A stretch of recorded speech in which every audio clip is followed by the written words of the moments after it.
you up and boom, boom, bosh, boom, boom. Tell me I'm the only one that you love. Life could be a dream, sweetheart. Oh, life could be a dream.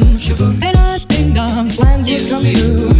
And I ding dong, spend my whole life loving you. Life could be a dream, sweetheart. Yeah. And I ding dong, lang, lang, lang, boom, boom, ba-dum, ba-dum, ba-dum. Yeah.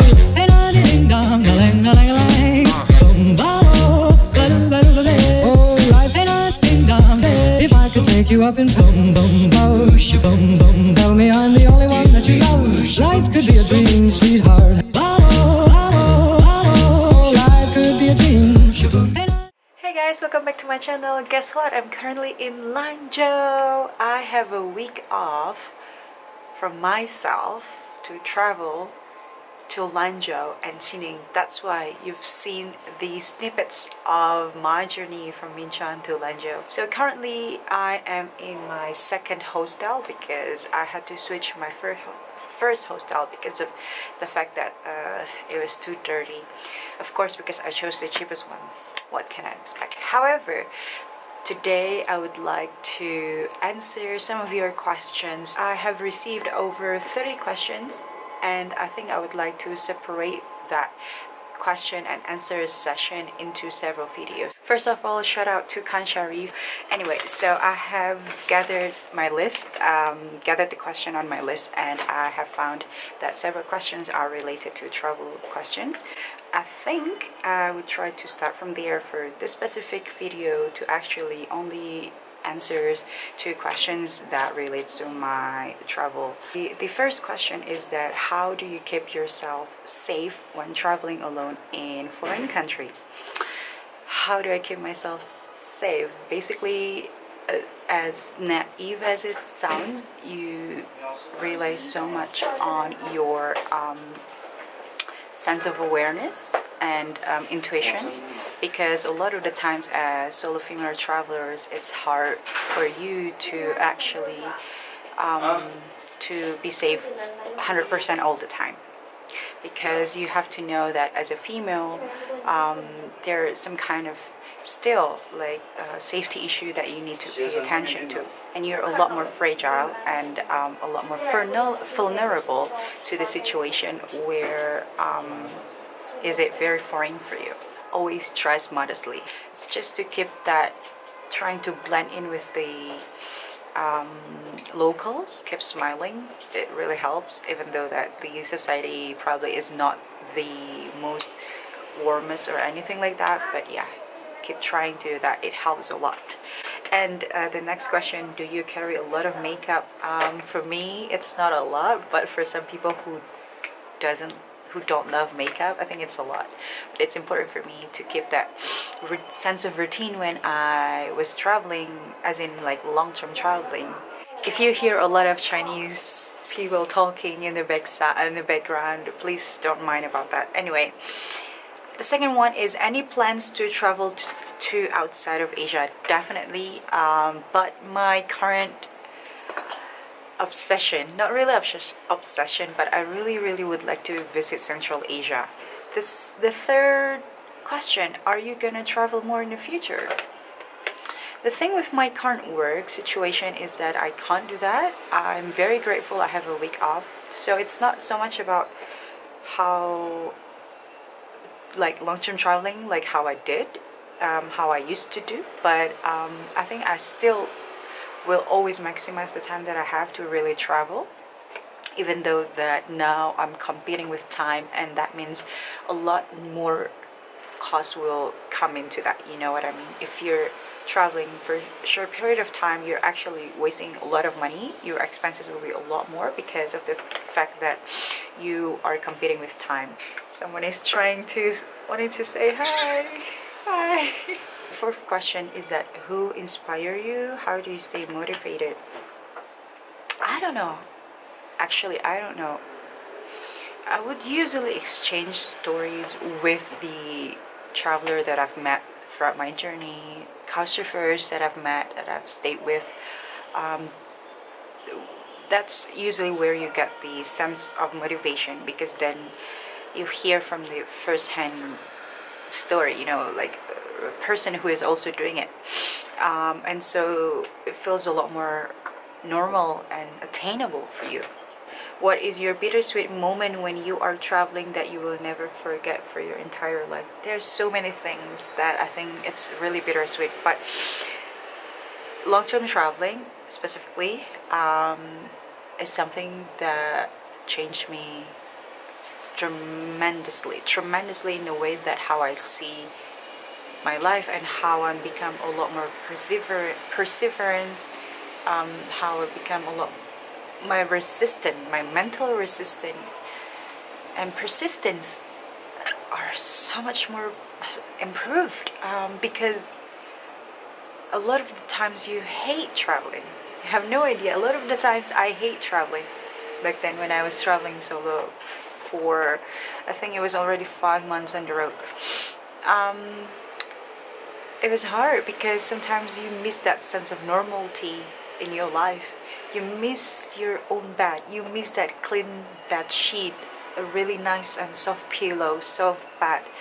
To the simple point of that, and you become a lot more appreciative to your home because of traveling. Because a lot of the times you are, your exposure to the feeling of, you know, that not unfortunate feeling, but a lot of the times is the struggle. You miss that sense of normality, comfort, convenience, which is very, very common. So it's like bittersweet, but it's something that I've learned so much from that traveling long term. Yeah, I don't think I will ever trade that into something. I mean, I wouldn't have thought of that, wouldn't have learned that way if I didn't travel for long term. Yeah, takes a lot of courage and guts, to be quite honest. And next question, would you feel lonely at times traveling solo and so far away from home? Definitely. I can't deny the fact that even though you're traveling solo, and a lot of the times people will say that you will meet people, of course, but a lot of the times you don't. You don't connect to people. You even sometimes you don't want to connect to people, and you don't even want to talk to people. So does it feel lonely at times? Yes, don't worry. Isolating as well. So far away from home. Even right now when I'm living abroad, living in China, I still feel like that isolation feeling, like lonely feeling sometimes. As much as I'm very, very grateful for having my own space, as in my own apartment that the school provided me with. What is your plan for your next holiday? Visiting other parts of China, or travel to other countries, or go back to Indonesia to visit your parents? So this is considered to be my next holiday, and probably in October, because China is celebrating their national holiday. I would definitely would always visit other parts of China, because meanwhile I'm in China, why not? Because China is such a rich country in terms of culture, in terms of natural resources and everything like that, history. And so I think it's really important for me to allow myself to see China a lot more, because my perspective about China is very limited to how I see China based on my experience in Incheon and in other bigger cities. Other bigger cities that I've visited for a very, very short period of time. Then next question, what motivates you to go on traveling and living abroad? So here's the thing about me. If you ask me who is my role model or who motivates me, I've never actually defined someone to be my role model. Not because, I don't know, I think I gather so much of different motivations from different people, just not specifically from someone. Definitely, yeah, the traveler, my boyfriend, the followers, my parents definitely, even though probably it's hard for them to understand why I'm living this lifestyle, but they've been always supportive in my decision, which I'm very, very grateful of. Next question, what is the main reason behind your journey? Just want to see the world. if you don't travel around, you would think that the world is something that you know based on your knowledge, meaning you would think that the world is basically like what your country is, or what is like your environment or anything like that. It humbles you so much when you travel, because then you know you don't know anything. So definitely I just want to, as cliche as it sounds, I just want to see the world more. I want to meet a lot more people. I want to gain a lot more valuable knowledge, life lessons that the world and the universe provide me with. Next question. How did you start going abroad? Did you go alone? And what goes through your mind? Didn't you, wasn't you feelings, wasn't you scared? So the how did I start abroad? Back then it was something because of my personal story with my personal relationship. So I had to go to Singapore back then for the first time. It was so scary, definitely, because traveling alone to a country that is so foreign to you, although it's very close, and a lot of Indonesian people would go to Singapore by weekend, on the weekends and everything like that, but still it's something new for me. It was scary, but then thanks to couchsurfing again, I met friends that I'm still very much good in touch with until now. So sometimes you really have to cross that boundaries, meaning to really get out of your really that comfort zone, because otherwise you won't ever know how does it feel and how is it gonna be if you're not ever trying, you know. And the last question, actually, how does it feel to travel alone to an alien environment away from old typicality? When you're traveling alone for months and months, and you keep doing for the same things over and over, going to one places to the other, and it always feels foreign. It's tiring, it's isolating, it's just sometimes you couldn't be bothered, that you don't, sometimes you just don't want to see things, sometimes you don't want to do anything, because I think it's just normal that an alien environment, sometimes it scares you. A lot of the time it scares you, so you don't really want to go outside. Sometimes you just want to be inside in a hostel or in a place that you are staying at, and probably not seeing much, and it's okay. Doesn't really matter. You don't have to see all the things, actually. That's how I see it. But how does it feel? It feels alienated. It feels exciting, nerve-wracking, because you have to figure out how to get here, how to get there. As your sense of direction will be improved eventually. Do I ever feel homesick? No.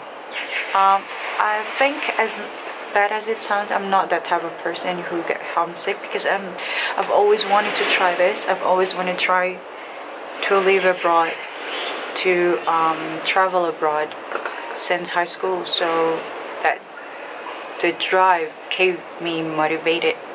So yeah, but I get in touch with my parents and some of my families once in a while, of course. What do you miss most about Indonesia? Of course the food, but sometimes you have to adapt. You have to adapt to the places that you're traveling to the places that you're living, as much as sometimes you hated the food, but then always try to approach everything with kindness and give yourself time to actually absorb all of that feeling. If you hate some kind of food in some kind of places that you're visiting, it's very normal, but life is not perfect. That's all about the questions that I have to answer. Thank you so much for watching, and I'll get to see you again in my next question and answer session. Bye!